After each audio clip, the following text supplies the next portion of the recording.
Yesus menyembuhkan orang pada hari Sabat. Kemudian Yesus masuk lagi ke rumah ibadat. Di situ ada seorang yang mati sebelah tangannya. Mereka mengamat-amati Yesus kalau ia menyembuhkan orang itu pada hari Sabat, supaya mereka dapat mempersalahkan dia. Kata Yesus kepada orang yang mati sebelah tangannya itu, "Mari, berdirilah di tengah." Kemudian katanya kepada mereka, "Manakah yang diperbolehkan pada hari Sabat? Berbuat baik atau berbuat jahat? Menyelamatkan nyawa orang atau membunuh orang?" Tetapi mereka itu diam saja. Ia berduka cita karena kedegilan mereka, dan dengan marah ia memandang sekelilingnya kepada mereka. Lalu ia berkata kepada orang itu, "Ulurkanlah tanganmu." Dan ia mengulurkannya, maka sembuhlah tangannya itu. Lalu keluarlah orang-orang Farisi dan segera bersekongkol dengan orang-orang Herodian untuk membunuh dia. Yesus menyembuhkan banyak orang. Kemudian Yesus dengan murid-muridnya menyingkir ke danau, dan banyak orang dari Galilea mengikutinya, juga dari Yudea, dari Yerusalem, dari Idumea, dari seberang Yordan, dan dari daerah Tirus dan Sidon. Datang banyak orang kepadanya. Sesudah mereka mendengar segala yang dilakukannya, ia menyuruh murid-muridnya menyediakan sebuah perahu baginya karena orang banyak itu, supaya mereka jangan sampai menghimpitnya. Sebab ia menyembuhkan banyak orang, sehingga semua penderita penyakit berdesak-desak kepadanya, hendak menjamahnya. Bila mana roh-roh jahat melihat dia, mereka jatuh tersungkur di hadapannya dan berteriak, "Engkaulah Anak Allah." Tetapi ia dengan keras melarang mereka memberitahukan siapa dia. Yesus memanggil ke-12 Rasul. Kemudian naiklah Yesus ke atas bukit. Ia memanggil orang-orang yang dikehendakinya, dan mereka pun datang kepadanya.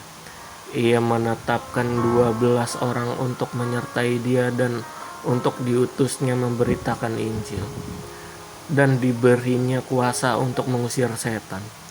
Ke-12 orang yang ditetapkannya itu ialah Simon yang diberinya nama Petrus, Yakobus anak Zebedeus, dan Yohanes saudara Yakobus. Yang keduanya diberinya nama Boanerges, yang berarti anak-anak guru.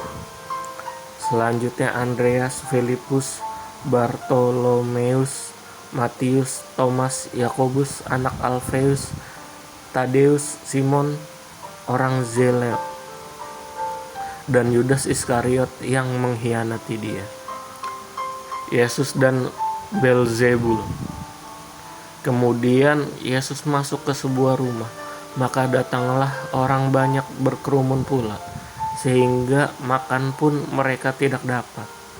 Waktu kaum keluarganya mendengar hal itu, mereka datang hendak mengambil dia, sebab kata mereka ia tidak waras lagi.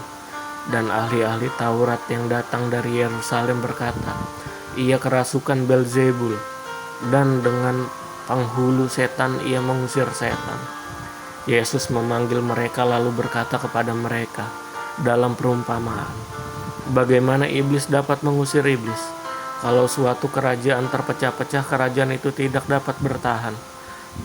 Dan jika suatu rumah tangga terpecah-pecah, rumah tangga itu tidak dapat bertahan.